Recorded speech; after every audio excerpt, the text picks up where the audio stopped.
не можешь сделать. У тебя планы, ты подготовился, но это не срабатывает.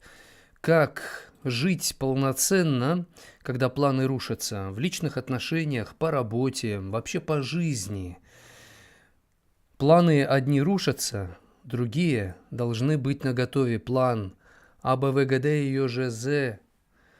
По крайней мере, план Б точно должен быть готов. Наталья, я вас вижу. Здравствуйте. Чтобы мы не впадали в отчаяние, когда рушатся планы, надо учиться быть благодарным. Как об этом поет Герасим.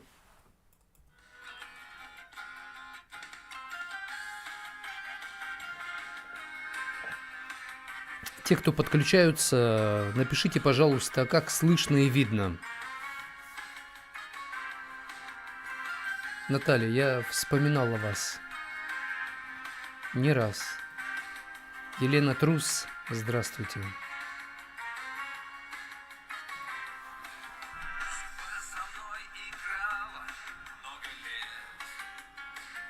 Все хорошо, отлично. Спасибо. Лариса, доброе утро.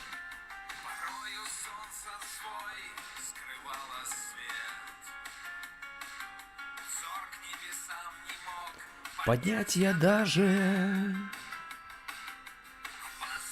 мелькали виражи.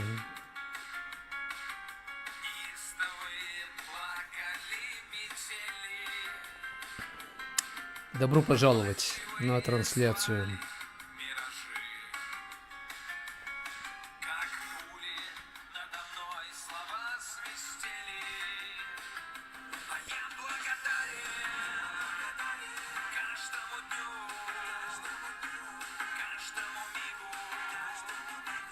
Каждому взгляду.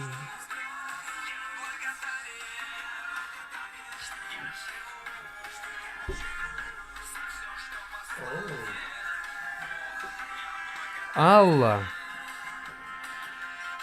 мое почтение, мадам.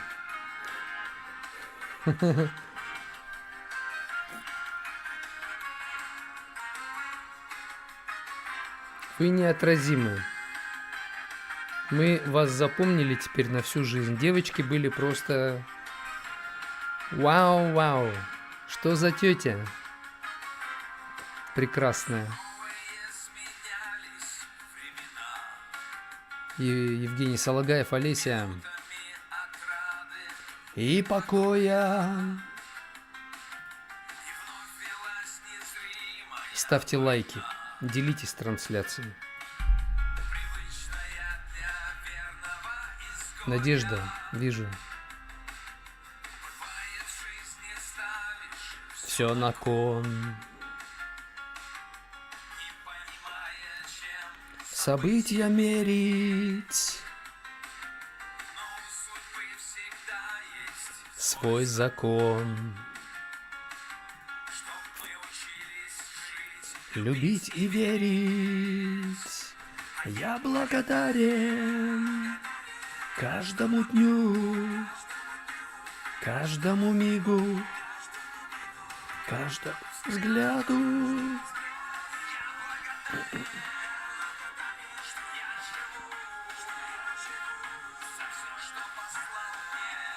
Бог, я благодарен.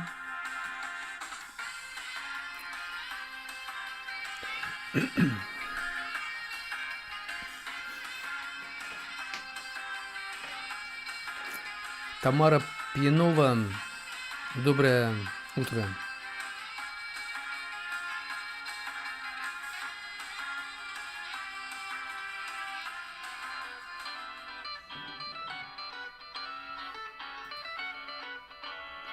Когда планы рушатся, что вы с этим делаете? Галюня, доброе утро, рад вас видеть. Елена, очень приятно. Когда планы рушатся, это разочаровывает. Если планы рушатся, негодование возникает. Когда планы рушатся, хочется найти виноватого. Когда ты делаешь все, что от тебя зависит, и планы рушатся, это ощущение несправедливости обостряется, правда? Поэтому не убегаем от реальности, когда планы рушатся. Не убегаем. Признаем реальность такой, какая она есть, принимаем ее и говорим сами себе: такова жизнь, так это сложилось, это расклад карт, который я получил при раздаче. Значит, этими картами мне нужно сыграть как надо, если они вот такие. Очень слабенький расклад, точно проиграю, это однозначно, но буду учиться играть. Просто буду тренировать свое терпение. Да, терпение не поможет мне сегодня выиграть. Выносливость не поможет одержать победу. Да, вся моя смелость, она не поможет мне защититься и достичь успеха. Да, пусть будет так, но я буду тренировать свой характер, делать его терпеливым, настойчивым, выносливым, и буду выдерживать этот весь напряг. Когда планы рушатся, хочется обвинить кого-то, Бога обвинить, начальников, президентов, кого-то еще, то есть найти кого-то, кто виноват. И в принципе бывает и виноват дурень, начальник, вышестоящий, эгоист, или планы рушатся, потому что нас подвели наши друзья, близкие, и они, может быть, даже и специально это сделали. И эту реальность тяжело принять, потому что как-то слишком это больно, правда? Но не убегайте от реальности. Смотрите, учитесь смотреть реальности в лицо так, чтобы не терять веру в победу. Вообще, чтобы верить в победу и понимать, выход есть, и проблему мы решим, для этого нужно смотреть реальности прямо в лицо. Принимать ее такой, какая она есть. Когда планы рушатся, не хочется это принимать, эту реальность, потому что в ней неприятно жить. Потому что это не то, к чему ты готовился. Это не то, чего ты ожидал. И твои ожидания не сбылись, результатов нет, успеха, нет побед, нет, вообще нет всего того, к чему ты готовился. И тяжело жить с тем, что ты не имеешь. Правда же? И тогда человек убегает от реальности, говорит: нет, это какая-то ерунда, я не принимаю это не со мной, пытается убежать от этого и скрыться, но в конечном итоге не может принять решение сам, потому что если ты бежишь от реальности, то за тебя кто-то будет принимать решение. И тогда твои планы точно не сбудутся. Бывает так. Планы твои рушатся, они не сбываются, потому что еще не время. Потому что если сейчас ты будешь эти планы воплощать в жизнь, ты наломаешь дров, у тебя будут лишние проблемы, тебя нужно остановить. Меня Бог порой останавливает болезнями, чтобы я успокоился и начал рассудительно поступать. Меня по-другому было сложно остановить. Я такой весь, вы сами знаете, энергичный, весь такой драйвовый, позитивный. И с этой энергией я слишком быстро шел. Но не спеши, а то успеешь не туда. Широко шагая, штаны порвешь. Да? Вся эта мудрость житейская, я ее не принимал, потому что мне надо было одерживать победы, достигать успеха, получать результаты. Но в конечном итоге я начал оставаться один. И Бог говорит: неужели ты считаешь, что ты в одиночку будешь достигать этих поставленных планов? Нет. Это как построить большой дом. В одиночку ты его точно не построишь. Например, 5, 10, 30-этажный дом. Однозначно нужна команда для этого. Поэтому я твои планы разрушаю, говорит он, чтобы ты успокоился и перестал один, в одиночку рваться вперед. И я думаю, как хорошо, что эти планы оказались разрушенными. Мои планы. Потому что я успокоился, извлек правильные уроки и начал действовать разумно.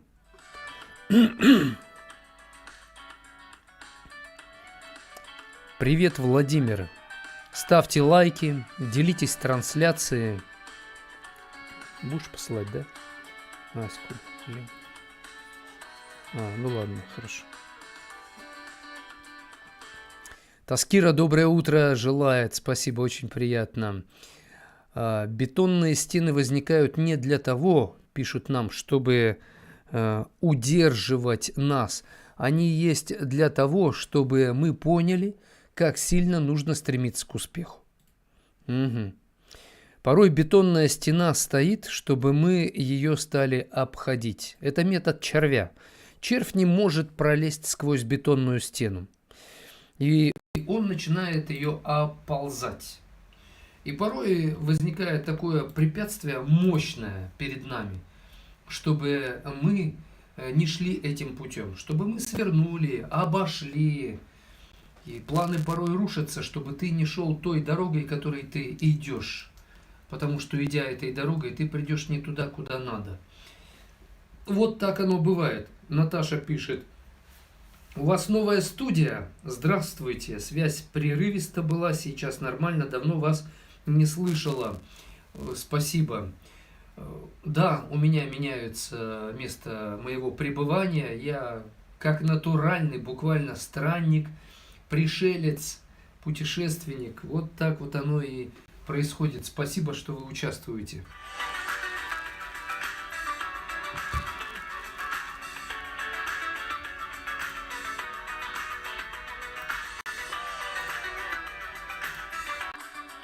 Мы говорим о ситуации, когда ваши планы рушатся. Когда это происходит, возникает стресс.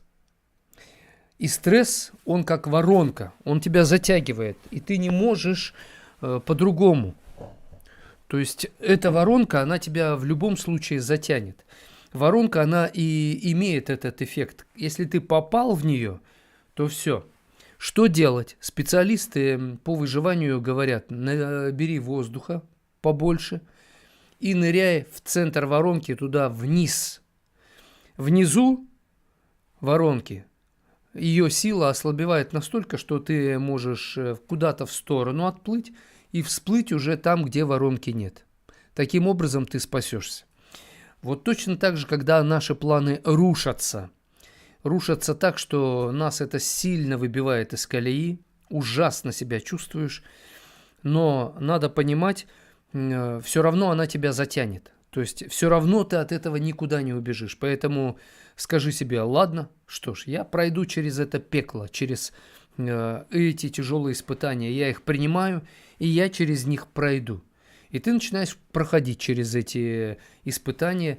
И в итоге ты чувствуешь, что сила этой проблемы, она ослабевает, потому что ты идешь навстречу, ты сквозь эту проблему идешь. И когда ты идешь навстречу проблеме и сквозь проблему, сила этой проблемы ослабевает. Как? Ты вдруг понимаешь, что не все, чего ты боялся, оно происходит. Чего-то вообще нет. Просто тебе казалось, что есть, но это отсутствует. И когда вы в своей жизни вынуждены были проходить сквозь испытания, которые вы боялись, проблемы, которые на вас сильно давили, вы хотели их избежать, но вы вынуждены были идти сквозь испытания, сквозь проблемы. Что вы испытывали? Какие чувства? Какое состояние у вас появлялось, когда вы проходили сквозь проблемы? Екатерина пишет: с добрым утром, я пришла послушать эфир, надеюсь, это правильная дорога. Когда планы рушатся, пора искать другие кирпичи, образно говоря. Я вначале говорил, что порой планы рушатся для того, чтобы мы перестали так активно действовать. То есть успокоиться нужно. Либо пойти другой дорогой, обходить, либо сквозь проходить эти проблемы. Это как в сказке, пишет Екатерина: камень стоит, и 3 надписи: налево пойдешь, направо пойдешь, прямо пойдешь. Надо относиться к ситуации, что пора другую сторону проверить. Да, порой планы рушатся, чтобы мы себе сказали: сделай другой выбор или по-другому подойди к этой проблеме. Виктория пишет: а где помимо Бига Лайва вы еще ведете прямые эфиры? В Одноклассниках, ВКонтакте, в ТикТоке, в Фейсбуке и в Ютубе.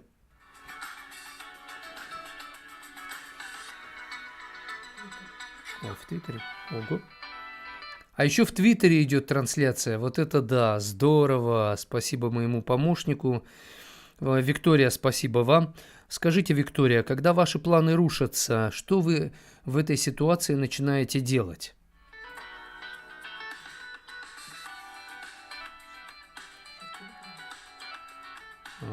Ого. Мне сказали, что еще на моем канале в Telegram тоже идет трансляция. Ну, мы просто везде. Планы рушатся. Что делать? Нужно отвлечься, нужно переключиться, потому что порой это так тяжело, рушатся планы. И ты не знаешь, что с этим делать, нужно отвлечься, переключиться на какое-то время, как бы забыться, чтобы потом посмотреть этой реальности в лицо. Думаю, что так было нужно, пишет Виктория, когда планы рушатся. Виктория, так, в принципе, легко говорить, что так было нужно, но когда ты прилагаешь все усилия. Например, девушка выходит замуж. Все, он сделал ей предложение, уже день свадьбы, уже куплены кольца, уже народ собирается, пришел. И вдруг она узнает, что он уехал. И он написал: я передумал, все, ничего не будет.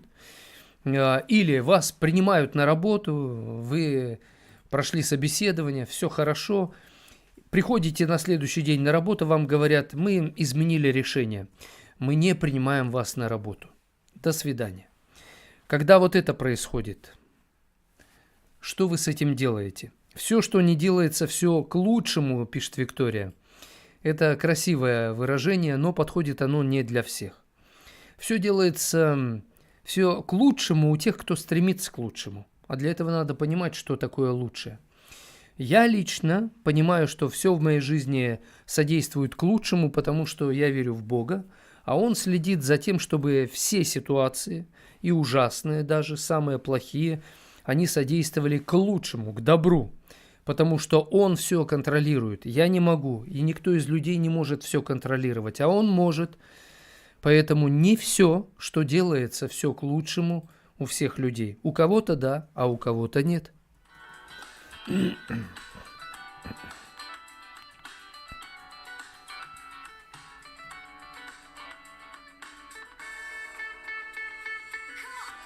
Нина, Волчонок, доброе утро. Почему вы себя по имени Волчонок не называете, а именно так? Меня зовут Евгений Сарапулов. Мы говорим о проблеме в жизни, когда планы рушатся. Вы уязвимы, но не беспомощны. Да, то есть когда мои планы разрушились, я стал уязвим. У меня испортилось настроение, эмоции в минус пошли, но я не беспомощен. То есть я что-то могу. И получается, когда ты что-то можешь, но твои планы рушатся, ты уязвим, тебе кажется, что ты ничего не можешь. Когда планы наши главные разрушились, и мы потеряли главное, кажется, что все остальное не имеет смысла. Правда? На самом деле нужно себе сказать: так, а что я могу? Вот мои планы разрушились, но что я могу? Что-то же я могу, и ты начинаешь перечислять, что я могу. И то, что ты можешь, тебе кажется: да это такая ерунда, это не восстановит мои планы, это не поможет мне чувствовать себя счастливым. Тебе и не надо сейчас чувствовать себя счастливым. Тебе нужно чувствовать себя способным что-то делать. Что я могу? Возьмите, уберите грязь, протрите пыль, то есть сделайте что-то элементарное, простое. Пойдите, почистите картошку или кому-то помогите. То есть начните делать то, что вы можете, и говорите себе: я сейчас в уязвимом положении, в ужасном состоянии, но я не беспомощный. У меня есть мощь, как определенная сила есть. Я с этой силой что-то могу. Что я могу?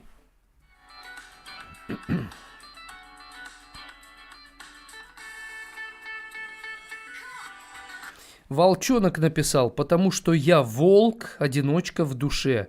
Я среди людей, но в душе одна.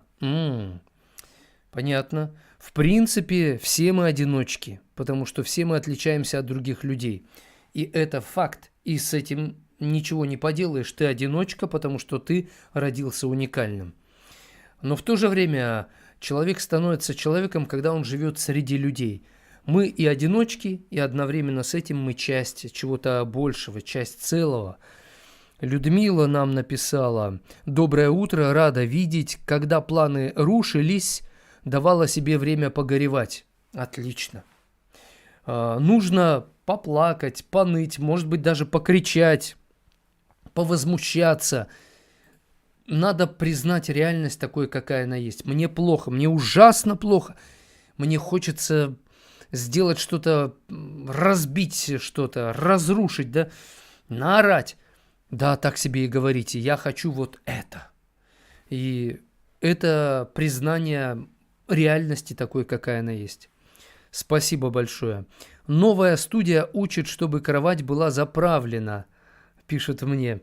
Да, та кровать, которую вы видите, она заправлена, но кажется, что она не заправлена. На самом деле она чистая, она такая вот хорошая постель, кровать. Я на ней ни разу не лежал. Роман пишет: скажите, пожалуйста, ультраправые взгляды принесут ли мне счастье? Нет. Вы сами себя проклинаете, когда у вас ультраправые взгляды. Сами себя делаете человеком, из которого уйдет человеческое, останется что-то на уровне животного или хуже того. С добрым утром всем, не печальтесь, а я живу по принципу батарейки, где минус, там и плюс. Отлично.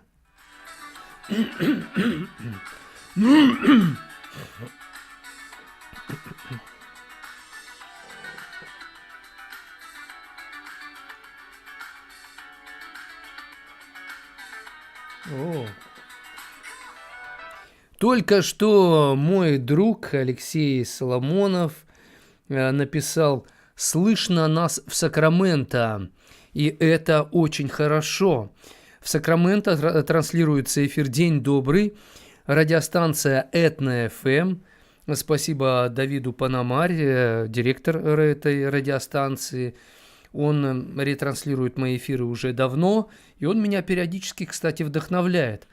Я запомнил больше всего его комментарии на некоторые мои негативные мысли. Он говорит: если будешь дальше делать свое дело качественно, то медленно аудитория у тебя будет формироваться, расширяться, и однажды ты увидишь чудо.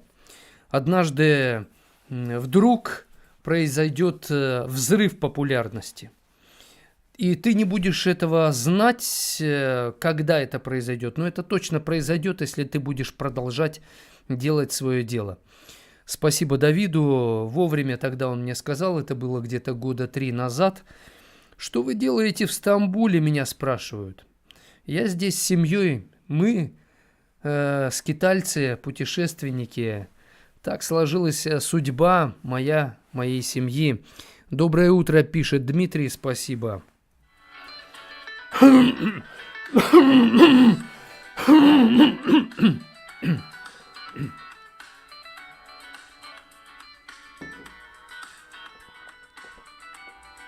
Прямой эфир «День добрый», я ведущий Евгений Сарапулов, психолог. Помните об этом, я не политик, не эксперт в других областях, именно я психолог, поэтому на ваши вопросы буду отвечать именно с этой позиции. Мы говорим о планах, которые рушатся. Есть высказывание у апостола Петра: «Если будем живы, если Господу будет угодно, то сделаем то и то, реализуем те или иные планы». Интересно, да, он сказал: «Если будет угодно Господу, и мы будем живы, то сделаем то и то». То есть, чтобы наши планы реализовались в жизни, нужно, чтобы это было угодно Господу. Как понять, угодно Господу, чтобы твой план реализовался или нет? Как вы это узнаете, кстати? Ну, те, кто, конечно, узнают, кому-то чхать, не верит, я принимаю вашу позицию, мне жаль, конечно, но... А вы в Стамбуле, я собираюсь в Тунис, но поездка отложилась на неопределенный срок. Вот видите, ваши планы на Зека разрушились. Что вы с этим делаете сейчас? Вы хотели в Тунис, но у вас не получилось. И...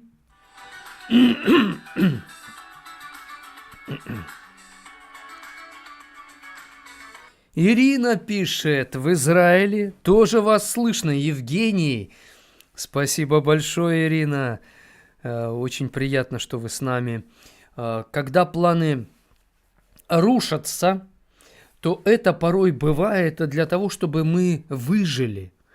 Порой планы разрушились. Например, ты опоздал на самолет, а самолет авиакатастрофу потерпел. Или ты, например, потерял что-то и не смог поехать куда-то, а там стихийное бедствие. Или вот я в Израиле недавно был, и там за то время, пока мы были с семьей, дней 10 или пару недель, там произошло 3 теракта. Кошмар, да? И мы не оказались, никто из нас, именно в тех местах. Причем город Нетания, где мы жили, там тоже произошел теракт. И причем моя жена была в том месте, где бегал какой-то сумасшедший с ножом. И она буквально, ну там, сколько-то минут, да, или после, или до. То есть планы наши порой рушатся для того, чтобы мы не попали в место, где какая-то смертельная опасность для нас. Солипсист пишет, ужасы какие. Ну да, вот всяко бывает, всяко. Сергей Михайлов пишет, привет из Омска, принимаем. Кстати, в Томске на радио Благовест тоже транслируется наш эфир «День добрый». Что ж ты...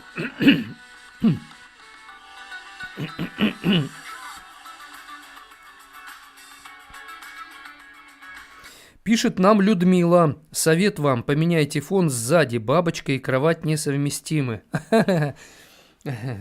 Ну да, кровать, конечно, она такая, чисто что-то бытовое, бабочка что-то официальное.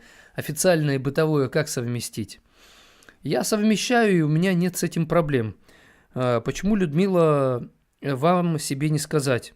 Да нет проблем. То, что я вижу, я научусь говорить, принимаю это таким, какое оно есть. Поехать, пишет Инозека, очень хотелось в Тунис, раз не вышло. Освободилось время для решения насущных проблем. Отлично. И, возможно, эти насущные проблемы, которые вы будете решать, хотя вы могли бы поехать в Тунис, но вы решите эти проблемы сейчас, и спустя какое-то время вы сможете отдохнуть более полноценно.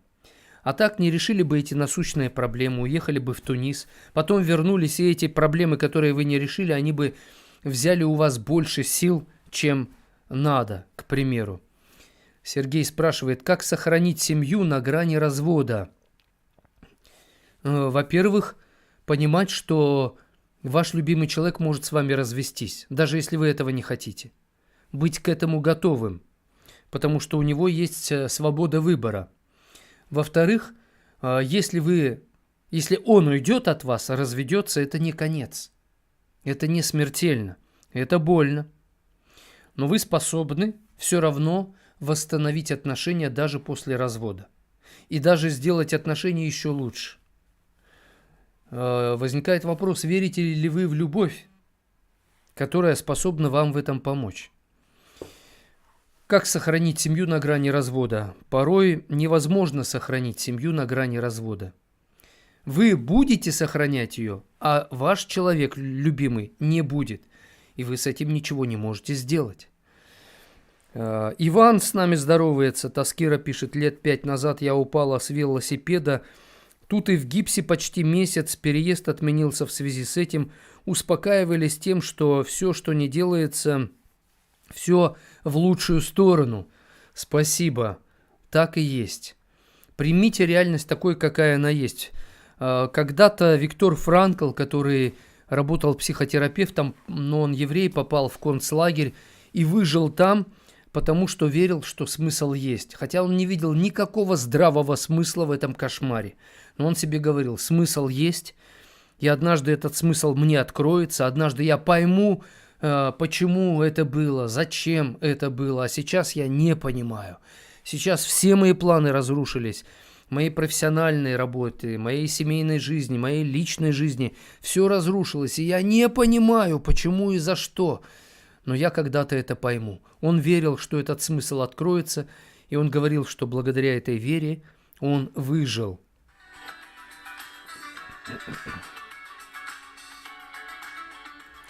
Ирина из Израиля пишет, фон не важно совсем, важна суть. Спасибо, Ирина.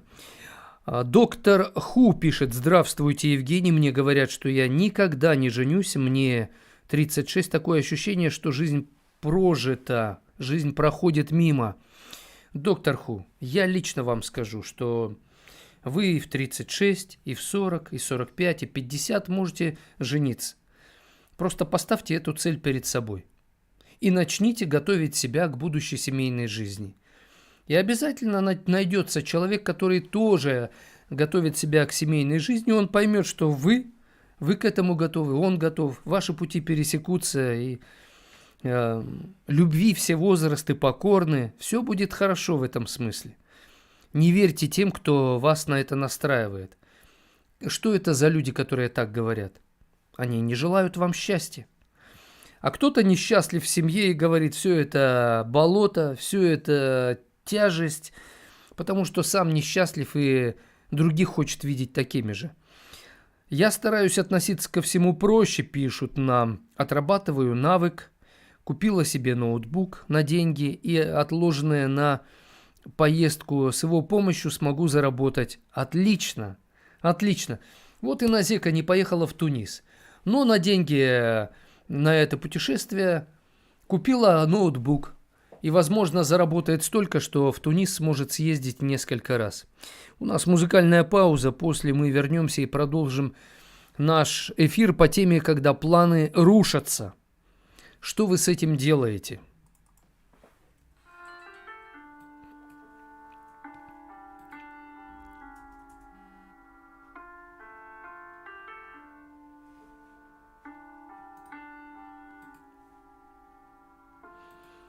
Я пойду и буду искать, а чего пока сам не пойму. Чей-то голос внутри не дает мне спать, и кто-то внутри что-то хочет сказать. То ли эхо любви моей, то ли голос души моей. Я пойду по Дорогам дорогам земли, земли. утону в этих красках весны. Виталий. Чей-то голос внутри не дает мне спать. Екатерина, вижу. Внутри что-то хочет сказать. То ли эхо любви. Вы давно следите за моим делом. Это очень приятно. Ставьте лайки. Делитесь трансляцией. Чей-то голос внутри Сегодня нас в Одноклассниках не балуют. Но мы принимаем это как есть. что-то хочет Сказать. то ли эхо любви. В топе, да? Все равно? То ли голос души. Мы в топе, но не на коне. Я бы так- Вот интересно, да? Ты в топе, но чувствуешь себя не на коне.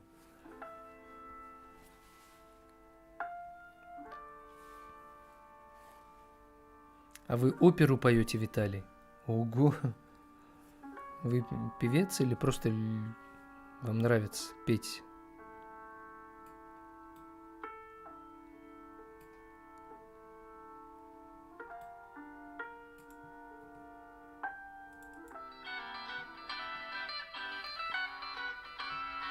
Прямой эфир «День добрый» продолжается. Виталий пишет, я пою оперу сейчас, когда смотрю вашу трансляцию, я певец.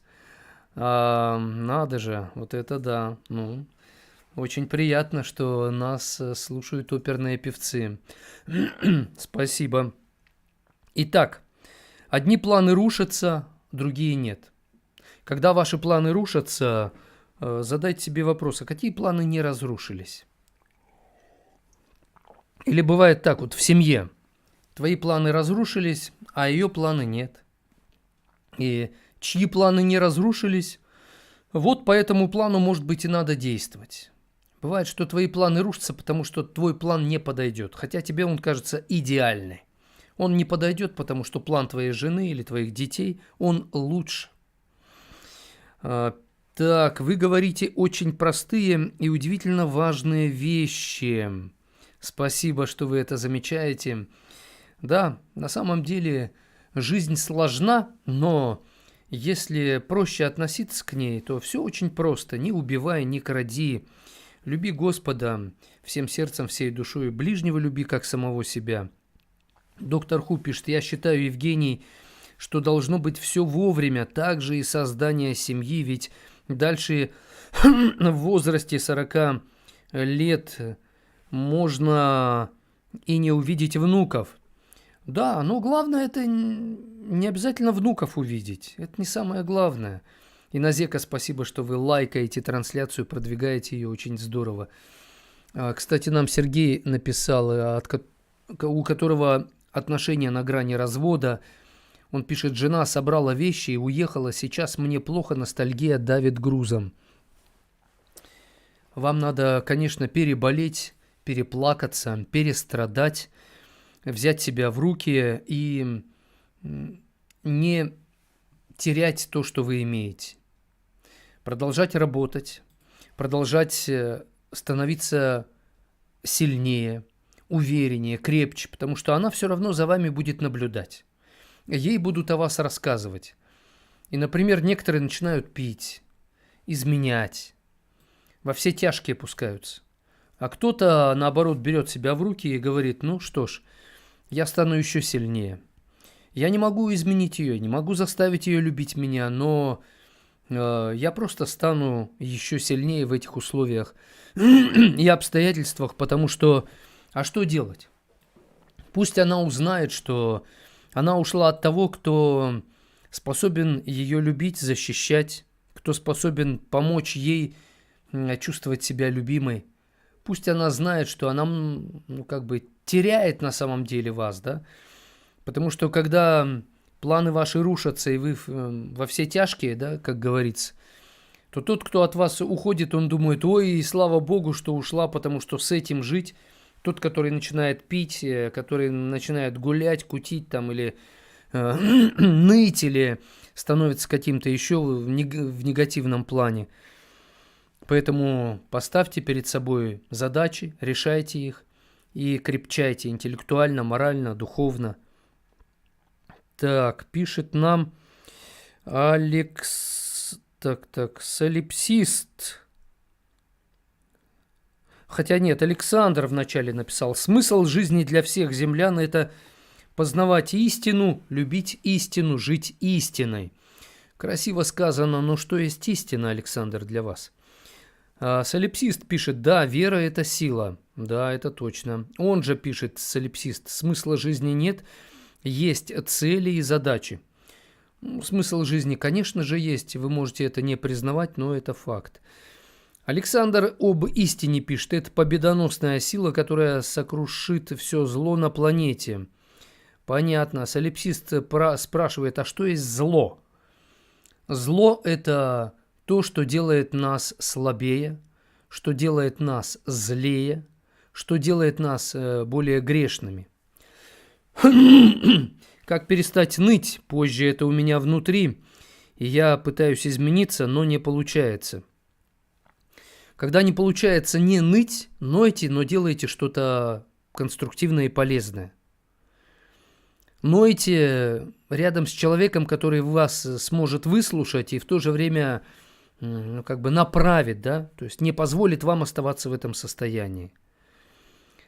В моих планах, пишет Сергей, у которого с женой все на грани развода, была счастливая семья, но, видимо, у Бога другие планы, буду верить в лучшее.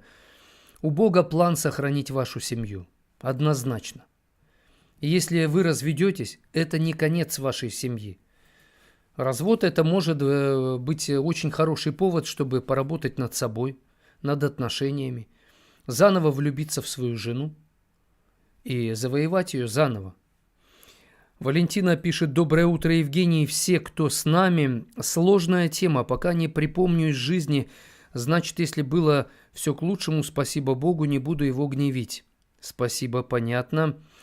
Как перестать переживать от того, что моя квартира сгорела в Буче? Значит, построите новую квартиру. Главное, что вы выжили. Так, ставьте лайки, посылайте сердечки, делитесь трансляцией. Солипсист пишет: «И про какую истину мы говорим? У каждого она своя». Нет, не у каждого своя истина. У каждого свое мнение.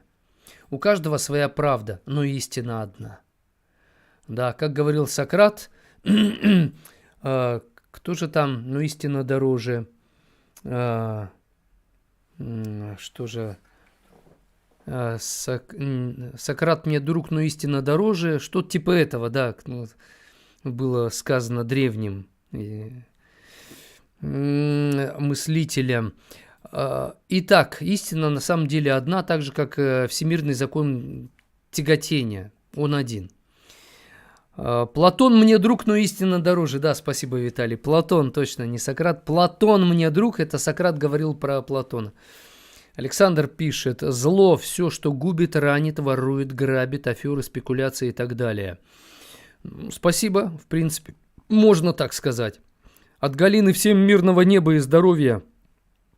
Спасибо, принимаем. Хорошего вам настроения, удачного дня. От Скорпиона сообщение: спасибо и вам того же.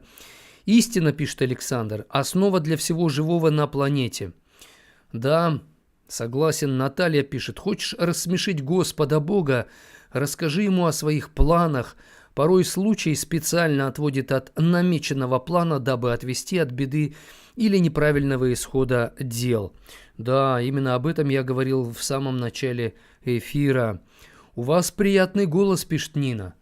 Ну так на радио работаю с 2004 года. Эта работа, она настолько натренировала мой голос, что он стал таким. Так, Васи Исуали спрашивает: а для неживого истина не основа? Все неживое построено на основе истины. Да, потому оно и стабильно. Мы разрушаем природу, делаем ужасное с природой, а она продолжает, выживать, да, она стабильность свою проявляет, потому что она сотворена истиной, Творцом. Творец является истиной. Владимир пишет: то, что не получилось, это не вся жизнь, это только эпизод, и неизвестно никому, к добру ли это.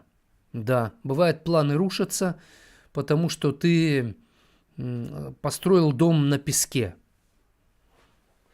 потому что твои планы, они оказались неосновательными. А бывает, планы рушатся, чтобы ты научился строить дом основательно. А бывает, планы рушатся, потому что тебя надо остановить, а по-другому не остановишь. Аленушка пишет: доброе утро. Как правильно уйти из сложных отношений в семье? Уже нет сил жить под одной крышей. Все время считают виноватой и ненужной. Я лично считаю вас хорошей, нужной. Не вижу вашей вины. Поэтому общайтесь с теми, кто, как я, видит в вас вот эти положительные стороны. Вы пишете: уже нет сил жить под одной крышей. Силы есть, просто желания нет. Потому что до сих пор вы живете под одной крышей, вам просто тяжело, вы устали, измотались, но силы есть. Поэтому скажите себе: я научусь жить под одной крышей с тем, с кем, кажется, нет сил. Научусь, чтобы обрести внутреннюю свободу, а после этого вы сможете принять, Аленушка, правильное решение, потому что сейчас вы в состоянии жертвы, а в этом состоянии вы не сможете принять верное решение. Солипсист пишет: может, это манипуляция, жесткая манипуляция? Может быть. Джон пишет: все время недовольные, вредные. Поэтому нельзя быть всегда недовольным. Недовольным можно быть, но какое-то время. А потом надо учиться быть довольным. Назовите истину, если она одна. Бог есть истина. Творец, сотворивший небо и землю, есть истина. Или 2 × 2 = 4. Можно сказать, это истина. Да. Яна пишет: мой муж на меня кричит, орет и очень много лет. Что мне делать с этим? Научиться не раздражаться на его крик. Научиться по-разному на это реагировать, то есть выбирать свою реакцию. А выбирать свою реакцию — это значит, где-то договорившись с ним заранее, что вы тоже громко крикнете, или плеснете воды ему в лицо, или уйдете из дома на час, на полчаса, на полдня. То есть на разное нужно по-разному реагировать. Я думаю, что вы жутко устали от такого поведения мужа и уже чувствуете, что как белка в колесе, одно да потому, все одно и то же.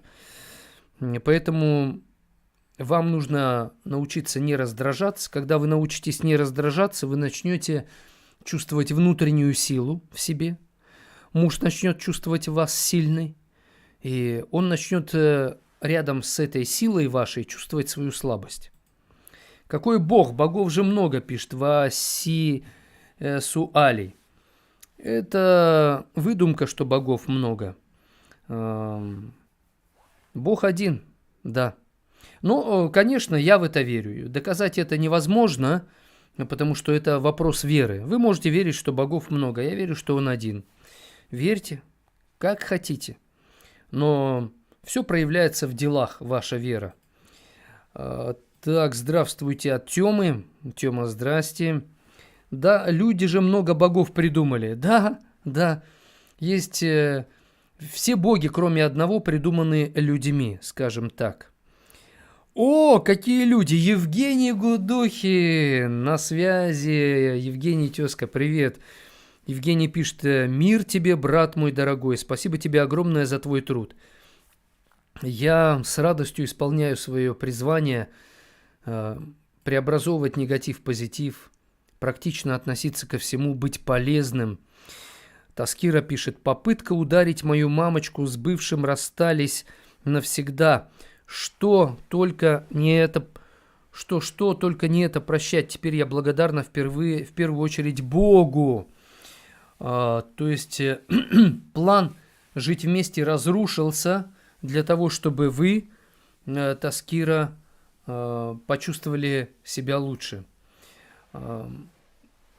Да, порой действительно разрыв в отношениях происходит, и это хорошо для нас, потому что мы можем наконец-то со стороны посмотреть на происходящее и не позволять нами пользоваться так, как хочет любимый человек. И это больно, конечно, это вообще всегда плохо, когда семья разрушается, но порой это позволяет по-новому построить отношения. Если он просится, то сказать ему: пока ты не изменишься, ничего у нас общего не будет. А изменишься ты только тогда, когда ты в деле это покажешь, когда люди будут свидетельствовать о тебе. Как пережить это, Тёма? Извлечь уроки из ошибок, которые сделал он, вы, признать свои ошибки, попросить прощения, сказать ему, что вы будете работать над собой, и он должен работать над собой. И если этого не произойдет, то ничего не получится, потому что это игра не в одни ворота. И что если он не будет меняться, то тогда он так и останется один. А вы достанетесь как подарок судьбы кому-то другому. Пишет Светлана, я тоже скорпион, сама себя осознаю, непростой знак, хоть и сама простая. Я не верю в гороскопы и в астрологию. Лично я, Светлана. Вера пишет, доброе утро, очередная необычная встреча, но я, как обычно, рада, вы вместе, вы с нами, это хорошо. И я очень рад. Алена пишет, и на этом мы закончим первый час эфира, она крикнет на мужа, и он ее выгонит из жилья. Но надо об этом договориться, как она будет кричать. Вы знаете, просто об этом нужно договориться. Мне иногда надо покричать, надо мужу сказать, когда между нами конфликт, потому что так я избавляюсь от ненужных эмоций. Иначе, если я не покричу, у меня внутри будет копиться злость, и я начну тебя не уважать или унижать, или что-то еще вот в этом духе. Привет от Гарика Московского, спасибо. Ну что ж, во втором часе мы поговорим на тему «Как не сойти с ума от гнева и негатива». До встречи во втором часе. Любовь пишет, Женечка, бокертов. Это взаимно, бокертов. Зоя пишет, приятно вас слушать, спасибо вам большое. И вам тоже спасибо большое.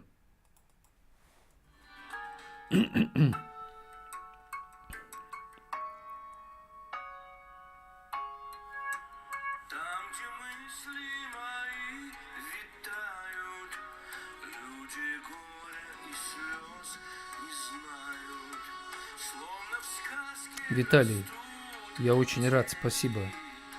за которых мы все в ответе.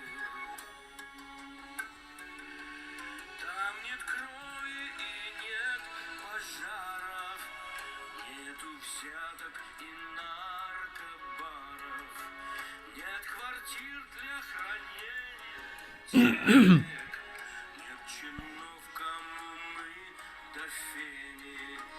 Видит Бог, все видит Бог. Если сегодня не будет такой большой, то закончу просто.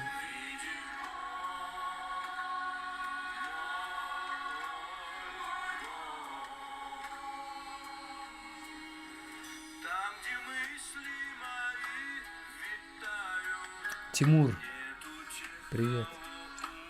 убивают за влияние и достаток. С твоего телефона Наталья будет, да?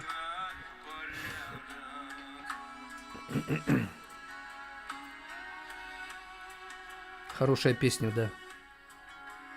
Я хочу, чтобы вся планета добротою была, Согрета. и чтоб торжество Нелли, привет. разум Ставьте лайки, плакал никто. делитесь трансляцией.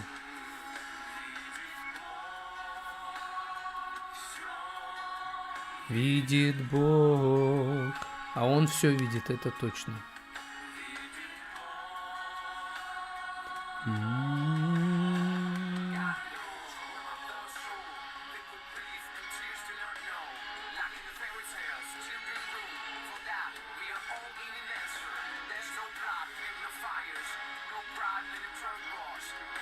Татьяна Ермоленко. Грущу с вами.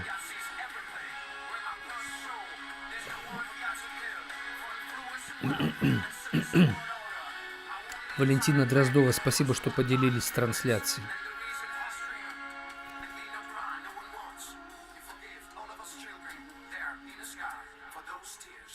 Вы простите всех взрослых, Спасибо, Виталий. там на небе За все. эти.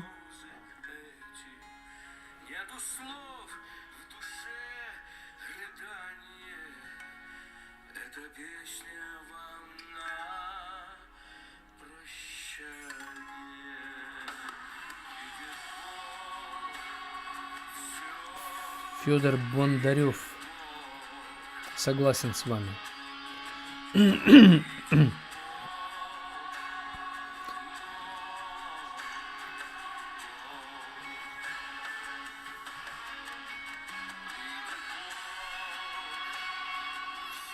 Василий Немчинов. Василий, привет. Какой же тяжелый этот месяц был, да? Март, и еще продолжается. Я смотрел твои видео, я видел, как тебе было тяжело. Мне тоже.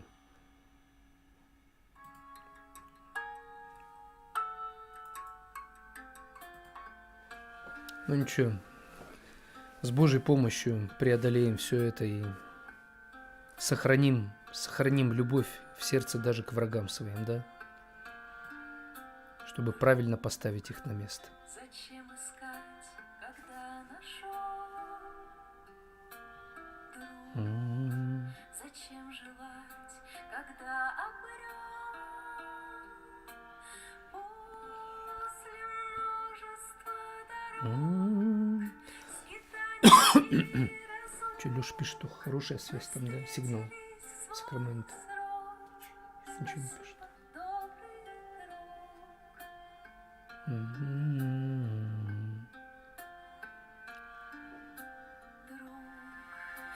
Виталий, спасибо за подарки вот эти вот.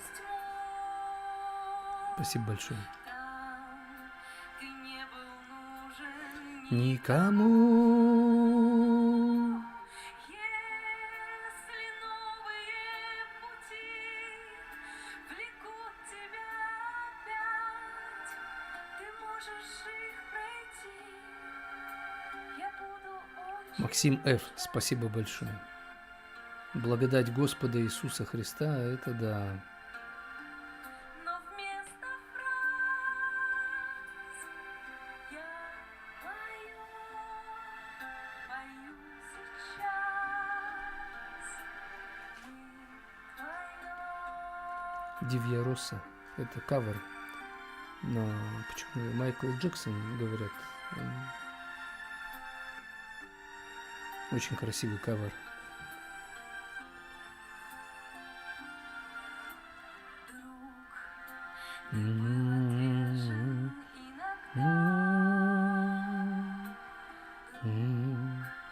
Поверь, всё это не Беда.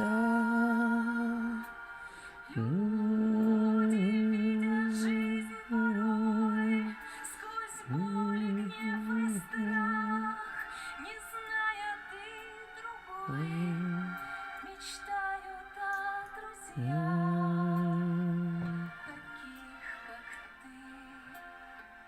таких как Максим Ф, спасибо большое. Наталья Анатольевна, спасибо большое.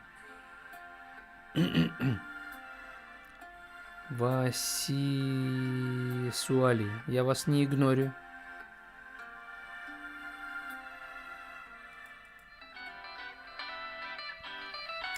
Так, 1 минута остается до начала 2 часа эфира.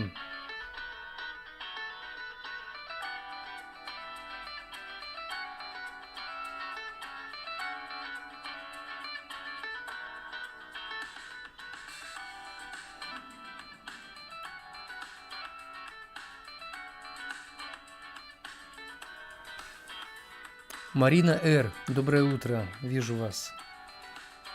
Татьяна Маслова. Спасибо, что ставите лайки. Это очень здорово.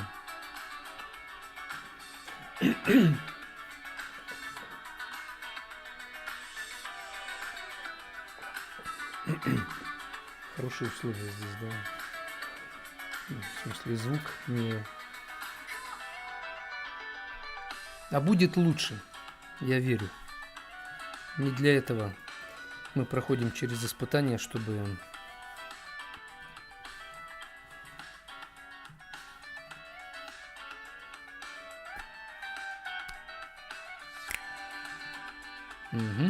еще секунд 10-15, и мы начинаем 2 час.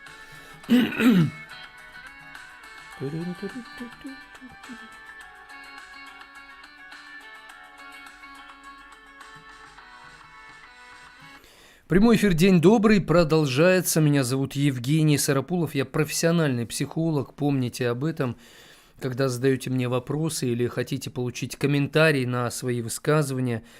Я в первую очередь отвечаю на все именно как психолог. В этом смысле я как врач как айболит по вопросам связанных с мыслями, с чувствами, с состояниями душевными. Как не сойти с ума от негатива и гнева? Второй час по этой теме. Как не сойти с ума от гнева и негатива? От негодования и раздражения мы можем дойти до ярости и бешенства. Гнев понятен, когда несправедливость видишь, когда чувствуешь на собственной шкуре ее. Гнев понятен.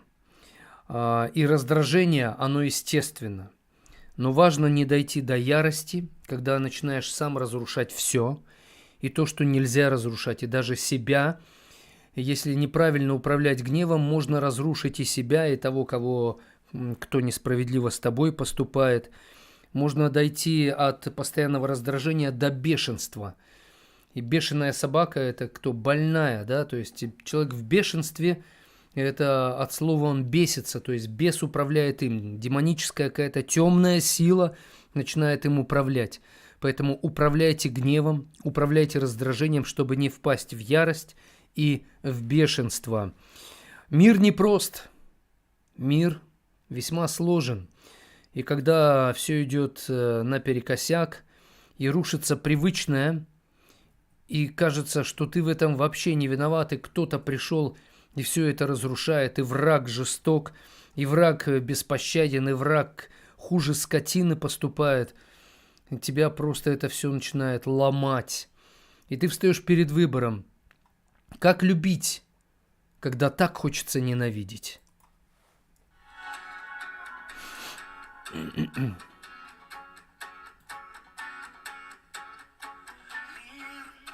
Непрост. Задает тебе вопрос, как актер на экранах в образе кого ты живешь. Непрост. Он диктует, смотрит свои. Мы живем на этом свете в поисках завета любви. Но ты не одинок. С тобою в этом мире ему не все равно. Его любовь тебя спасет.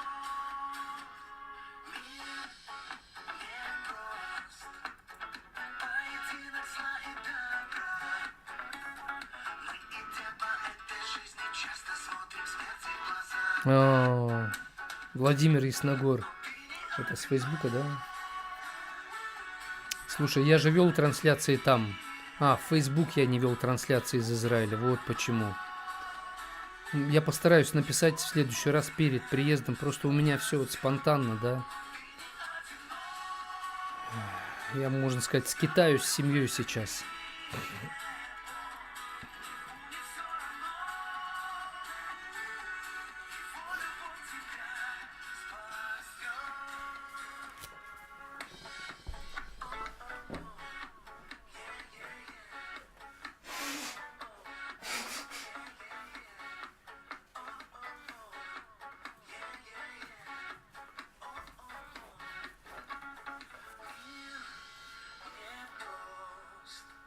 Задает тебе он вопрос.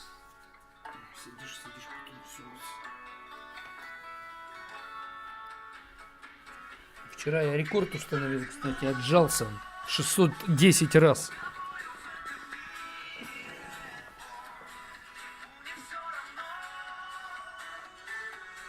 Ну, так, не сильно, да? А сильно и не надо.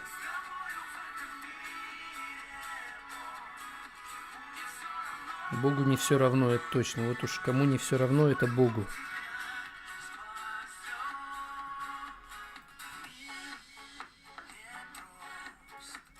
Нет, не за один подход. Не. За один подход я могу 50 раз отжаться, например. Наталья. Скоро. Прямой эфир, день добрый. Мы говорим о том, как не сойти с ума от гнева и негатива. Я вчера отжался, примерно часа за полтора, может быть, за час 20, 610 раз подходы были у меня по 30 раз, я примерно за раз отжимаюсь, и так отжимался где-то 500 раз за вот тренировку, а тут 610. У меня вообще впереди цель 1000 раз отжиматься за, ну, например, за полтора часа. И реально просто вот одни отжимания. У меня сейчас нет возможности ходить в фитнес-центр, куда я записался когда-то, но обстоятельства сильно резко изменились. И сейчас я как скиталец в разных местах нахожусь. Но я к этому стремился, кстати.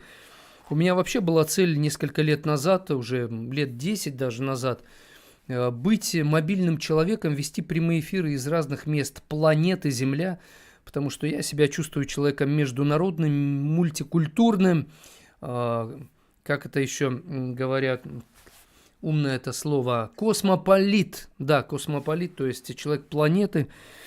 Мой дом, мой адрес не дом и не улица, мой адрес планета Земля. Гнев – это нормально. Как управлять гневом, чтобы защитить себя, отстоять свои интересы и цели, свои принципы и свою веру? Гнев – это очень мощная энергия. Гнев – это, как знаете, турбонаддув. Форд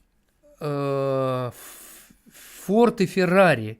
Есть такой фильм, основан на реальных событиях. Или «Форд против Феррари», кажется, так он назывался. Посмотрите, там в начале тот гонщик, который как раз и обогнал Феррари, на Форде они создали вместе с Фордом мега-машину. Он работал до этого в мастерской, он сам по себе был такой человек довольно тяжелый, конфликтный. К нему какой-то человек приехал, которому он отремонтировал машину, а машина-то была такая очень мощная. На ней надо было ездить очень так, активно, энергично. А он ездил на ней как в детском садике, на дрындыкалке. И вот тот, который отремонтировал, ему говорит, как ты вообще на ней можешь ездить? На ней надо вот так вот. В общем, тот обиделся, да. Типа, он ему дал понять, что какой ты мужик, если ты купил такую тачку для настоящего мужика, а ездишь как пацан, да, как ребенок какой-то на этой машине. Вот так же и гнев. Гнев – это очень мощная сила. И гнев бывает даже необходим, он естественен, нормален, потому что на зло, на несправедливость гнев – это есть нормальная реакция. Но этой реакцией надо управлять. Если ты ей не управляешь, это как огонь. Он вырывается и сжигает все, просто вот все сметает.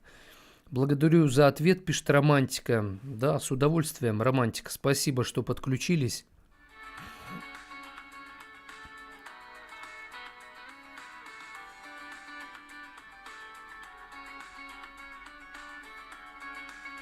У нас сообщения приходят из Ютуба. Евгений пишет: горжусь, что живу в России, с нами Бог. Знаете, Бог в каждой стране. Бог везде, с каждым человеком. Поэтому гордитесь не тем, что вы в России, а гордитесь тем, что вы знаете Бога. И когда человек знает Бога, то он начинает видеть и чувствовать себя частью всего человечества. Потому что Бог создал когда-то Адама и Еву, от него все мы родились в итоге. И нормальный человек чувствует себя не только частью своей семьи, своего города, своей деревни, своей страны, но и частью всего человечества. И гордится этим, кстати. Сергей пишет: здравствуйте, тема про меня, сон пропал, злость и обида на жену, развод. Развод – это не конец. Развод – это больно, это как операция, после которой надо пройти курс реабилитации, восстановиться и с новыми силами вперед. Марина пишет: а подтягиваетесь много? Нет, подтягиваюсь пока мало, но я думаю, что где-то вот в течение лета, до конца лета я натренируюсь и буду подтягиваться 20 раз. У меня такая цель. Пока я подтягиваюсь раз 5 за один раз. Может быть 7 максимум. Наталья пишет: вау, это круто. А, это вы на то, что я отжимаюсь 610 раз за тренировку. Ну да, я считаю тоже, это реально очень круто. А потом не болят руки? Ларисан спрашивает. Плечи болят, руки нет, но плечи так я нагружаю хорошо, да. Но эта боль, она такая правильная. То есть тоже надо управлять болью, потому что боль иногда сигналом является приближение травмы, а боль может быть свидетелем, что ты развиваешься. То есть и надо различать, какой сигнал боль посылает. Галина, так. А Наталья пишет: Евгений, это не может быть большой нагрузкой для организма, но я регулирую нагрузку. Галина пишет: кто вы по гороскопу? Дед Пихто, не верю я в гороскопы. Галина пишет: есть здоровый гнев, так же, как и здоровый смех, но есть разрушающий гнев. Да, верно. Наталья пишет: от гнева идет большое и страшное разрушение организма. Чем больше и дольше находишься в гневе, раздражении, то это дорога только к уничтожению всего живого, то есть себя. Все верно, абсолютно согласен с этим. Но когда вы вообще не гневаетесь, это странно. Лично мне это говорит о том, что вы как-то неполноценно развиваетесь как личность. Наталья пишет: я же в тренажерку хожу с 17 марта. О, вы молодец, Наталья. Марина Р. пишет: дед Пихто, новый вид знака зодиака. Да, я рад, что вы так реагируете на некоторые мои комментарии.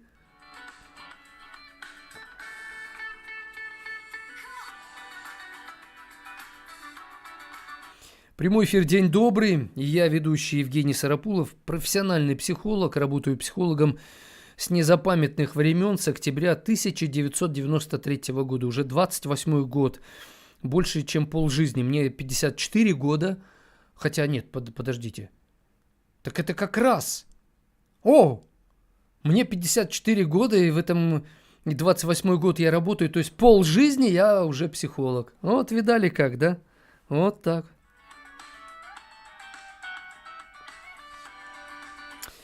Гнев, негатив, как не сойти с ума от этого всего. Во гневе да не зайдет солнце ваше. То есть мы призваны быть светом. Но когда у нас гнев, мы можем погаснуть. Что такое гнев? Вот, например, солнце это как свечка горит, как огонь горит, освещает. Но когда пламя огня и все горит, и это стихийное бедствие, тогда все сгорает и превращается в пепел. А можно лес по чуть-чуть использовать, чтобы поддерживать горение костра, и он будет согревать, на нем что-то можно приготовить, и он освещает, и это хорошо, и это приятно.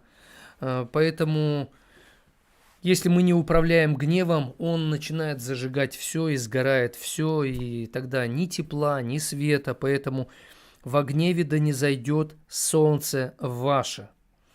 Когда у нас сильный гнев, это как большое пламя костра, на нем надо что-то жарить.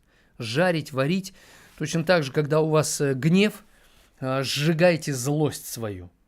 Когда у вас вызывает гнев ваш враг, ваш противник, вызывает сильное раздражение постоянно, тогда начните сжигать свой негатив на этом костре.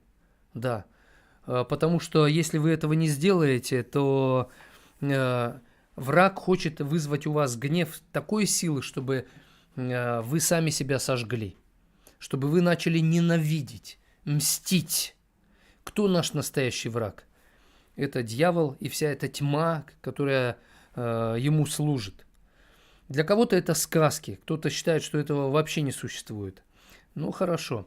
Но существует вот это вот зло, да, которое стоит за... И добро существует. Поэтому, если вы гневом не управляете, то зло будет управлять вами. А можно вот этот гнев праведный, солнце да не зайдет во гневе вашем. То есть солнце, когда вы светите, вы можете ослепить, да, вы можете согреть, но будьте полезным в этом состоянии. Как мне быть полезным, когда я в состоянии гнева? Как мне быть полезным для людей, когда я в состоянии постоянного раздражения? Дайте себе эту установку, задавайте себе этот вопрос, и тогда вы начнете управлять состоянием гнева. О, уже Наталья скоро должна позвонить. Мгм. Гнев дает силу и энергию бороться. Гнев дает силу. Гнев в этом смысле даже необходим, потому что он дает особую силу. Это как турбонаддув у машины. То есть машина может максимально разогнаться и достичь такой скорости, которой никогда не достигнешь на обычной энергии. Гнев дает энергию и силу бороться. Вопрос в том, как бороться, чтобы, так сказать, не стать, не превратиться в своего врага. Борешься с врагом и начинаешь становиться такой же, как он. Вот это важно, не превратиться, да, в такого же. Интересная тема. Поли Фан пишет, да, как не сойти с ума от гнева и негатива.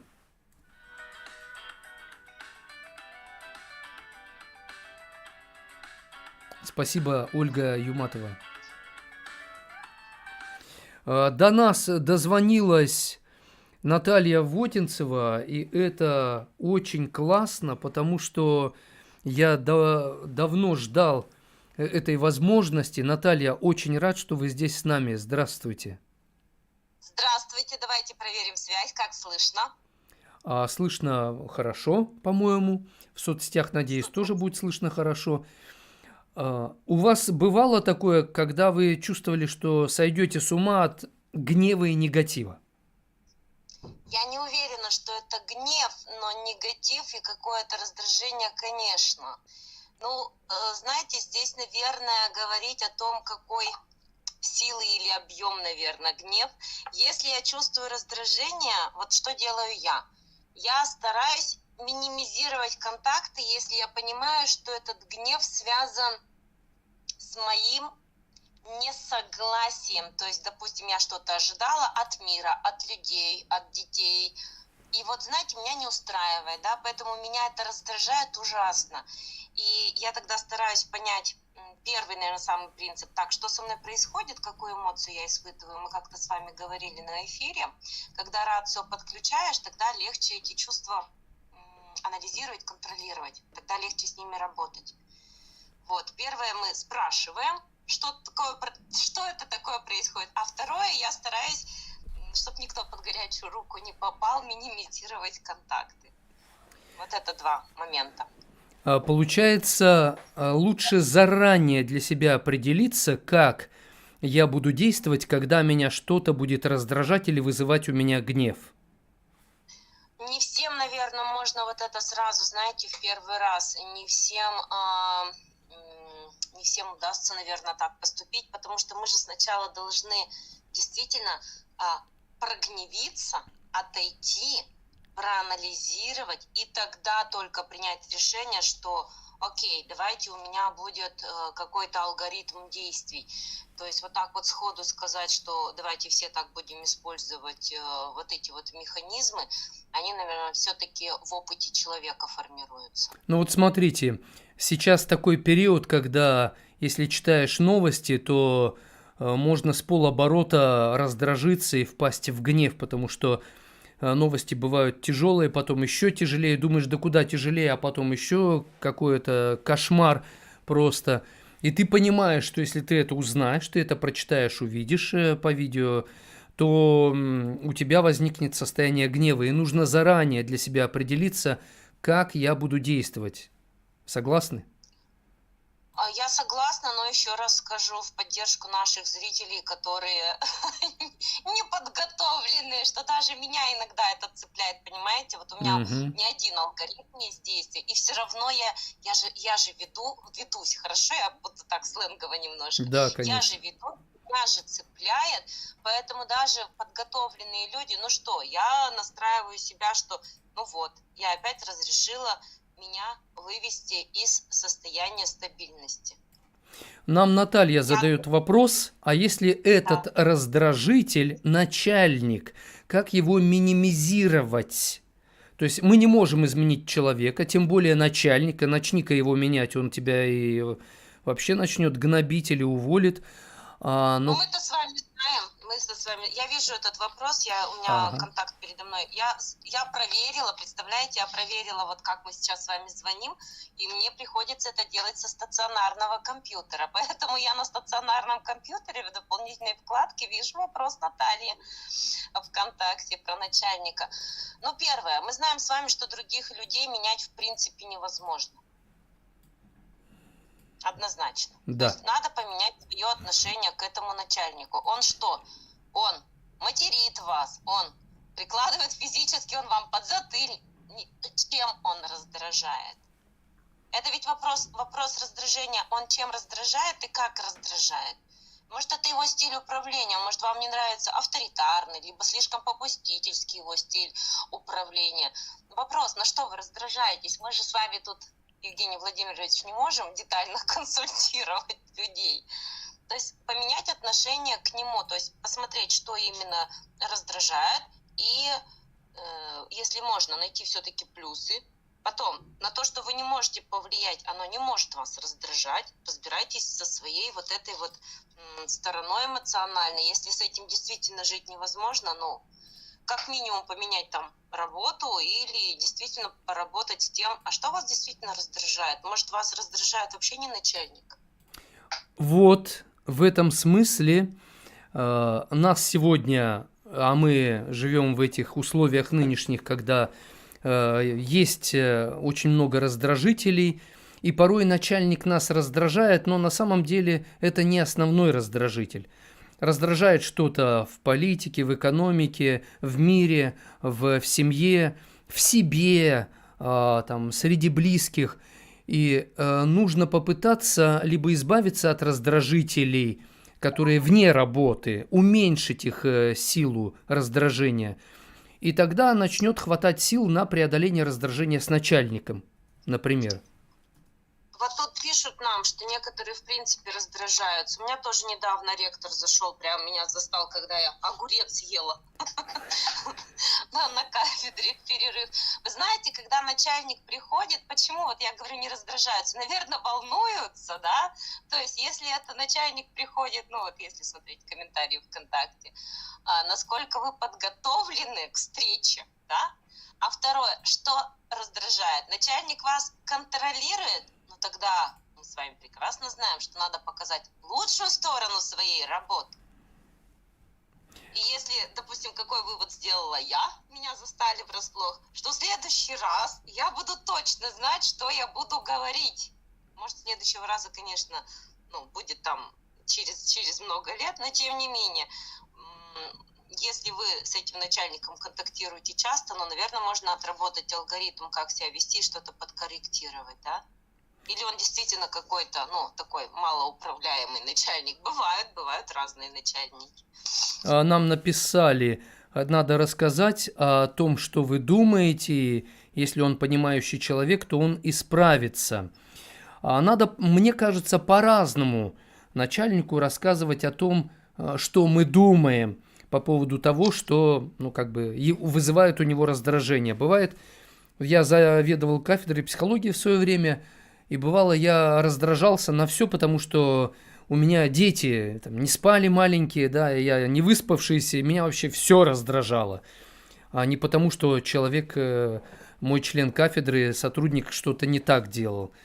И я поэтому всегда, когда я психологом работал в университете, а студентам говорил психологам, человек, если на вас раздражается, знайте, что это в 5% случаев не вы источник главного раздражения. Его что-то раздражает, а вы просто дополнением являетесь. И не усиливайте раздражение начальника, то есть про себя думайте, я буду тем, кто будет смягчать это раздражение. Я помогу своему начальнику. пусть на мне это остановится. И настраивайте себя вот на это, и он почувствует, что рядом с вами костер уже не пылает. Он начинает согревать, на нем можно что-то изжарить, образно выражаясь. Вот так.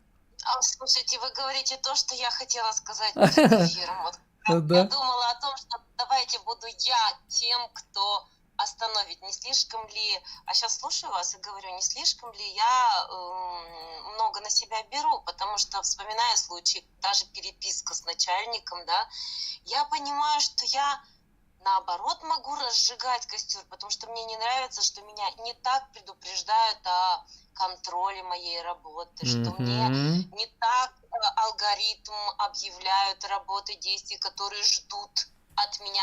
Но я не могу сказать напрямую, что вы неправильно мной управляете, да, то есть мне не всегда удается костер.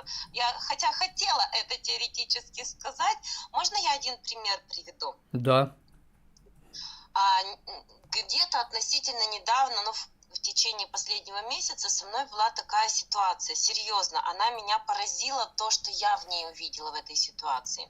Мне нужно было добраться до какого-то места, я выбрала общественный транспорт, у меня была возможность ехать, ну, то есть время было. И я села на автобус, и кондуктор, такое ощущение, что она была немой. Я ее спрашиваю, я доеду до такой остановки? Она отрывает мне билет, ничего не говоря, разворачивается и уходит.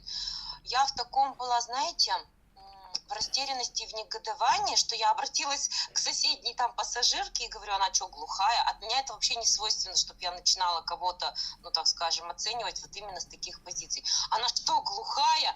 И пассажирка мне говорит, вы доедете. Она не стала развивать тему, то есть оценки кондуктора. Она сказала, вы доедете до остановки, выйдете вот там-то, и вам, ну вот все будет рядом, вы едете туда, куда вам надо, все хорошо. Вы не поверите, было продолжение. Через какое-то время мне нужно было поехать в другое место, но маршрут был примерно такой же. Я сажусь на тот же автобус, там та же самая кондуктор, и вы знаете, как будто это другой человек. Это вы про то, что факторы, которые влияют, да, вот если мы на кого-то говорим, да, что он не так делает, и это был совершенно другой кондуктор. Это та же женщина, потому что были отличительные характеристики, ее спутать нельзя было ни с кем.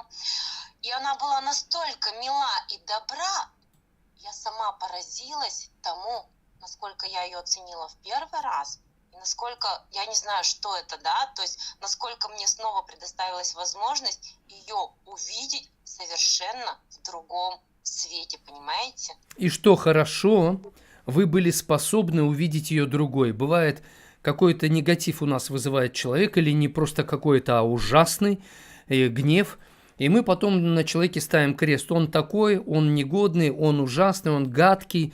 А когда он нормально себя ведет, мы это как будто не замечаем, или замечая, думаем, он прикидывается, да ничего в нем нормального нет. И поэтому возникает вот эта проблема, да, а вы смогли увидеть в ней, потому что вы уже заранее, может быть, неосознанно у вас такая уже привычка есть, вы даете человеку шанс на реабилитацию. Это просто он такой сейчас, а в другой раз он другим будет. Я не ожидала вообще вот такой ситуации, но просто меня действительно это поразило. То есть, ну, надо же, как складываются условия, да, как складывается жизнь, что у тебя есть возможность посмотреть. Но вот это очень хороший, на мой взгляд, пример, такой вроде как бы, ну, по дороге, да, кто-то, может, не обратит внимания. Я вообще вот до сих пор у меня вот это в голове, что, ну, надо же, а мы очень часто кого-то готовы, вот он такой, он сякой, на самом деле, а вдруг у него действительно что-то с утра пошло не так, что-то там, кто-то его, вот этот снежный ком, да, кто-то ему этот негатив передал. Конечно, если вдруг включается голова и есть возможность, конечно, круто, когда кто-то может остановить этот снежный ком и перевести негатив в позитив. И мне кажется, что иногда нужно усилить эмоции начальника, то есть разжечь. Вот он вызывает у нас гнев, и порой просто, ну, так сказать, потерпеть и ничего не сказать – это хорошо, но иногда нужно правильно возразить, а правильно возразить – это отметить что-то положительное в нем, в его речи, потом указать на ну, как бы подвергнуть сомнению какую-то мысль и, допустим, сказать: разрешите действовать вот так, и план предложить начальнику. То есть, Вот вы прям говорите, как я иногда поступаю, но мне столько сил приходится прикладывать, чтобы да, начальник воспринял это не так, как я его учу. То есть, если это чтобы не выглядело так, что я знаю больше его. Просто да, да, мне, да. допустим, удобнее, чтобы не было вот регламент, да, поминутно там время, день. Он в этом случае иногда говорит, что ну что вы как маленькая, что сами не знаете. Я говорю, ну все-таки, когда мы руководим, мы же тоже находимся в состоянии, нами руководят. Мы же принимаем на себя эти условия, параметры игры, допустим, да. Мы же думаем, что раз есть тот, кто управленец, то он нас лишний раз где-нибудь там подопнет в кавычках, да, то что-то укажет. Мы же с себя снимаем какую-то все-таки. Были у вас в жизни моменты, когда гнев помог вам? Да, да. Это, знаете, какой гнев? Это гнев на самого себя, потому что, а что я? Что я хуже всех? Что? А я что, так не смогу? Да я еще лучше смогу. То есть желание, я даже скажу, что это не доказать другим, а доказать себе. Вот Мгм. такой гнев, вот такое недовольство самим собой, оно и является, ну, мне кажется, даже какая разница, какими средствами вызвано наше улучшение самих себя. Вот где-то негатив в чем-то, вот хорошо, я сделаю вот так. Вот, наверное, вот этот пример. Нам Лариса написала: зло вызывают наглые люди. Наглые люди – ничтожество. Мне кажется, ничтожество – это уже унижение, а унижение лишает нас способности взаимодействовать с людьми, которые нагло поступают, и, ну, это как бы в тупик мы. Вы знаете, наглость, она же разная бывает. Либо наглость, она, так скажем, это уже образ жизни человека, да, это его метод, манера, Да. поведение, еще что-то. А наглость бывает от глупости, от незнания. Мгм. Поэтому, смотря что мы наглостью, так скажем, называем. Я, когда вижу наглых людей, я ловлю себя на том, что они меня чем-то цепляют и думаю, что такое. Мне кажется, у меня даже какие-то завитки иногда есть, имеется в виду зависть. То есть я смотрю, а чему я могу этих наглых людей поучиться? Может быть, решительности в чем-то? Для меня наглые люди, если они постоянно такие, это тренажер. Я думаю, хорошо, я быстрее научусь не раздражаться, стану сильнее и стану для этих наглых людей, они как океан с этими волнами кипящими, а я стану для них берегом. И они разбиваются о берег, а там за берегом тишь, гладь и Божья благодать в сердце моем. Еще нам пишет Марина: люди интересны тем, что они не похожи друг на друга.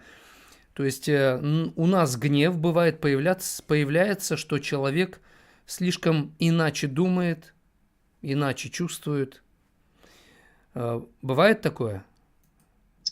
Да, и я думаю, профилактика, наверное, этого, знаете, сейчас давайте поумничаю, на ум приходит Фрэнсис Бэкон с идолами познания, заблуждения человеческого разума, называются идолы.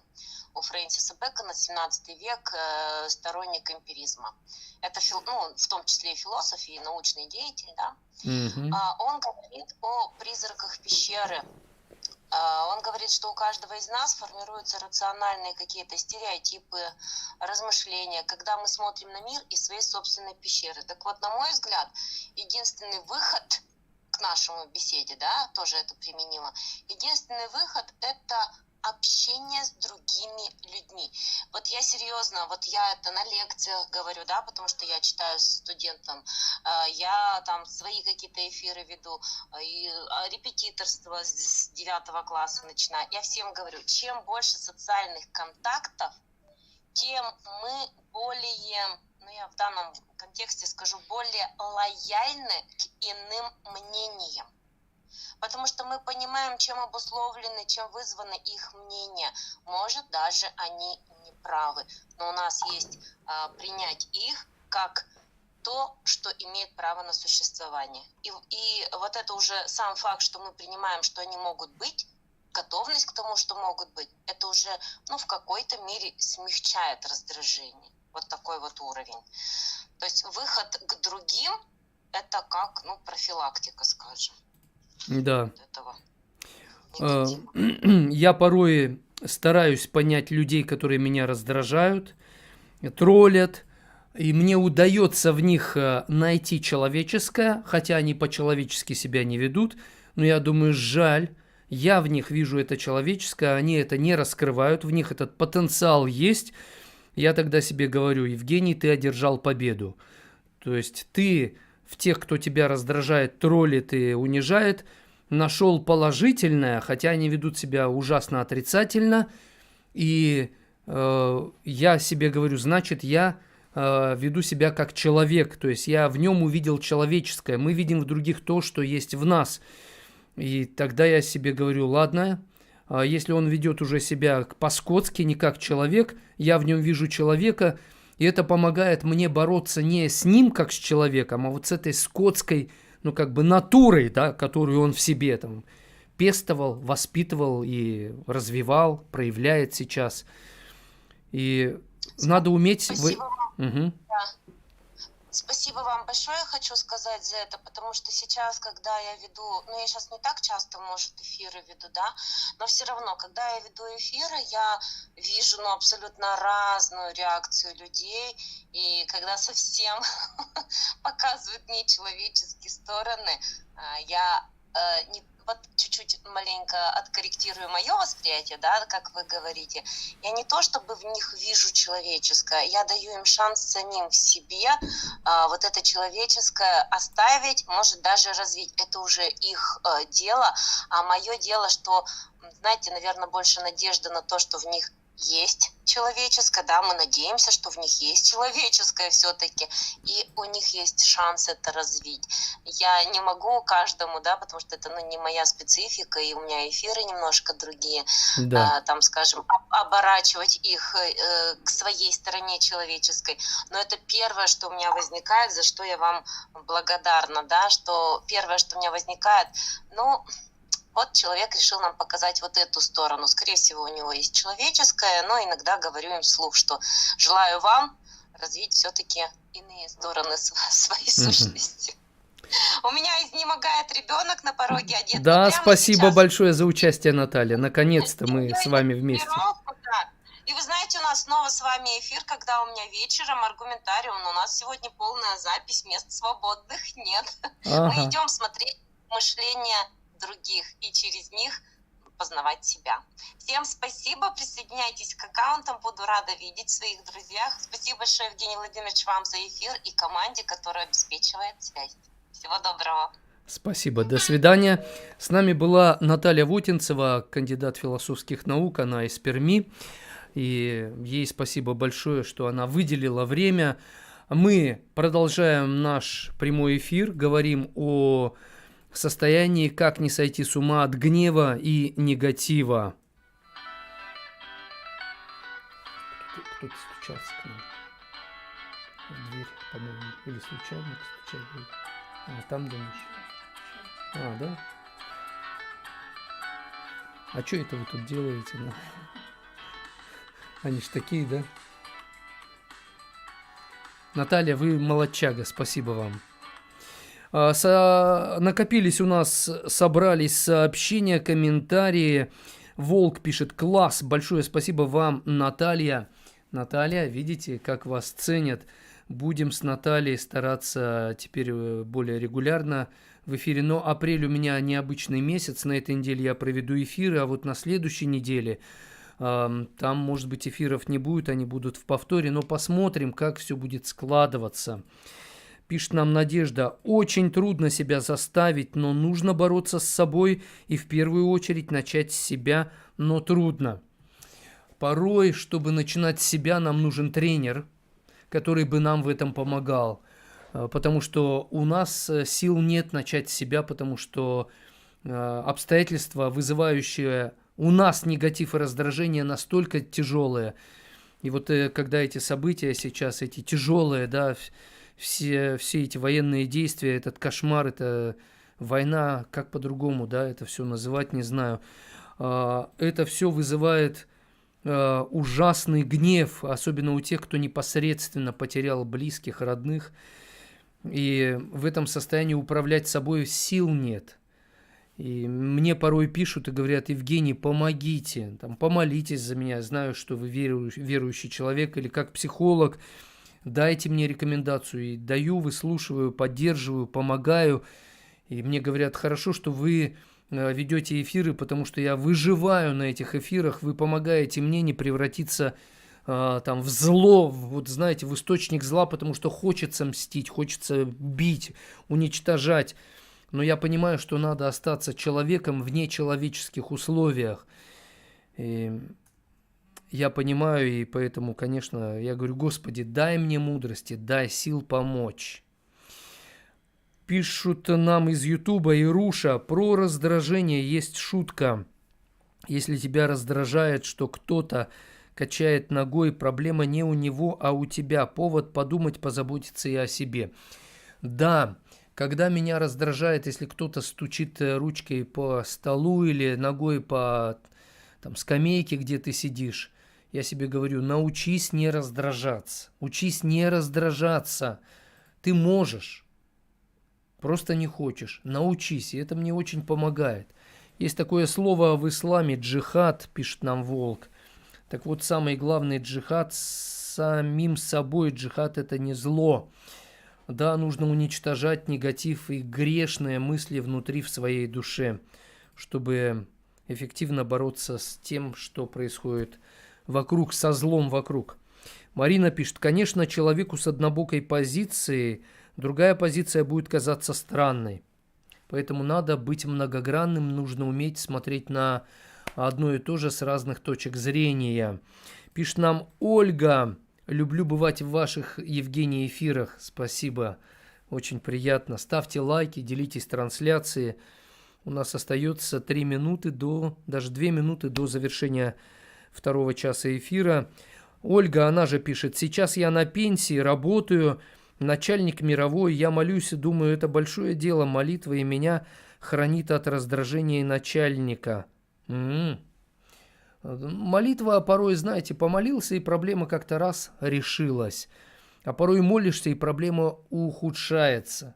А Бог говорит: ты молишься ко мне, а я помогаю тебе научиться терпеть правильно. Потому что можно неправильно терпеть, и ты взрываешься, как граната, бомба. А если правильно терпишь, то у тебя появляется много разума.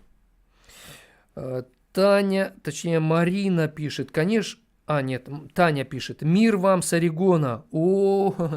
Очень приятно, спасибо вам большое. Мир очень нужен в сердце сегодня. Вадим из Ярославля пишет: доброе утро, на эфирах в ВК отключены комментарии. Так задумано? Нет, все нормально. У меня ВКонтакте люди оставляют комментарии. Видимо, что-то, Вадим, у тебя вот именно с твоим компьютером. Может быть, перезайти нужно. Марина Р. пишет: Евгений, спасибо за эфиры. Даже сейчас они помогают людям с нездоровой психикой. Потому что здесь, в эфире, Бог дает мне силу, утихомирить, что ли, да, гнев, вот, направить его, потому что моя задача – это смягчать удар. Порой я не могу избавить вас от ударов судьбы, но я помогаю вам смягчать этот удар. Порой удар такой, что ты не можешь устоять на ногах, ты падаешь. Я помогаю упасть так, чтобы вы не разбились. Или помогаю вам встать, когда вы после удара не знаете как. Или встаете и говорите: я буду уничтожать этих всех негодяев. А я говорю: нет, пусть Бог уничтожает негодяев. А вы подумайте, какая вам дана власть и право, потому что все-таки власть нам всем дана разная. Евгений, так получается, выход терпеть, надо учиться терпеть правильно. Правильное терпение подразумевает не просто ты ничего не делаешь, а терпишь. Правильное терпение – это когда ты ставишь себя в границы, в рамки и не выходишь за эти границы, потому что ты себе говоришь, как спортсмен, я в этих рамках тренируюсь, это режим жизни, режим питания, потому что это позволит мне стать настолько сильным, что я одержу победу. Пишет Владимир и Зоя, рядом с наглыми людьми я учусь, как нельзя себя вести. Когда с наглыми людьми ведешь себя по-человечески, они входят в ступор. Не один раз замечала. Да, есть такой закон, и он так работает. Ну что ж, спасибо большое вам за участие. Группа Vector 5 с песней «Давай делать добро» закончит наш эфир. Я, кстати, продолжу трансляцию, потому что у меня есть одна тема. Мне ее прислал мой очень хороший друг. Он сам украинец, но живет сейчас в другой стране. И описал ситуацию, когда дети, видя, как вот в Киеве, да, например, мои близкие, родные тоже, как кого-то убивают, там гибнут, и дети говорят, где Бог? Вообще, я не верю в Бога. Если бы Бог был, то не было бы этого кошмара. Вот на эту тему я и поговорю. То есть, а где Бог, когда происходит такое зло на земле? Но это в следующем часе.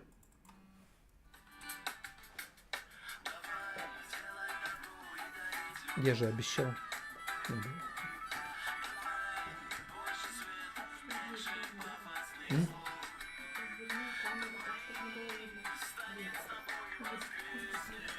Вот Одноклассников я развернул. О,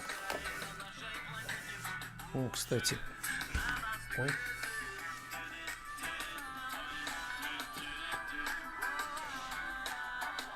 Наверное, будет сейчас видно это, стена. Все мы ошибались. Надо будет...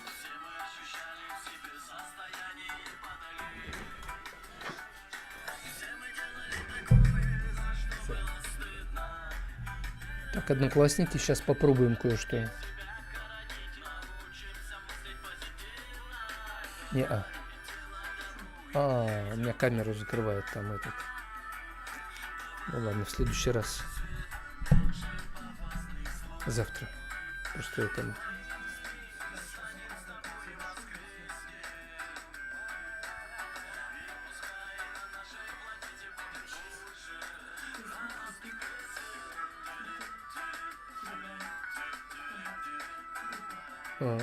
сказать пока. Все, кто были в Фейсбуке, в Ютубе, в Твиттере, в Телеграме и ВКонтакте в моем сообществе, до свидания, пока, храни вас Бог. Не сдавайтесь за 5 минут до чуда.